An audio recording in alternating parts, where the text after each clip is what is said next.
పహల్గామ్ ఉగ్రదాడికి ప్రతీకారంగా ఏం చేయాలి?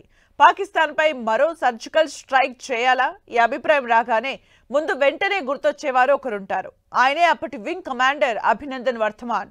2019లో పుల్వామాలో ఉగ్రదాడికి ప్రతీకారంగా మన ఆర్మీ మెరుపుదాడులు చేసింది.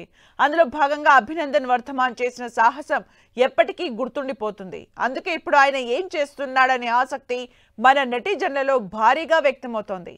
ఇంతకీ అభినందన్ ఏం చేస్తున్నాడు?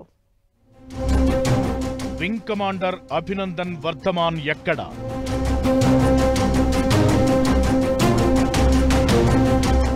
పహల్గామ్ దాడి తరువాత సర్జికల్ స్ట్రైక్స్ ప్రస్తావన రాకుండా లేదు.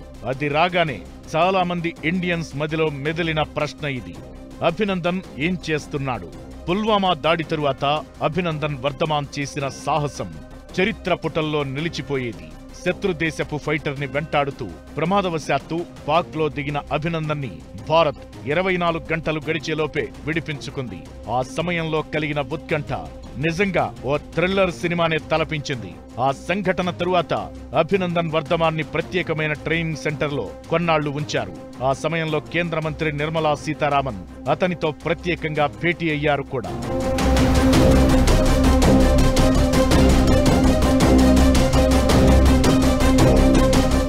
పుల్వామా ఉగ్రదాడికి ప్రతీకారంగా చేసిన మెరుపుదాడుల హీరోగా అభినందన్ వర్ధమాన్ గుర్తుండిపోయాడు. అతని హెయిర్ స్టైల్ ని, మీసకట్టుని చాలా మంది అనుకరించారు కూడా. అయితే అభినందన్ ఆ తరువాత ఎయిర్ ఫోర్స్ MiG-21 స్క్వాడ్రన్ నుంచి రిటైర్ అయ్యాడు.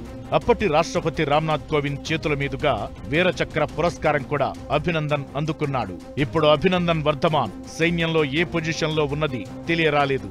ఏదైనా పెద్ద మిషన్ లో పాల్గొన్న తరువాత సైనికులకు, మేజర్లకు వారి సమాచారం బయటకి తెలియకుండా గోప్యంగా ఉంచుతారు.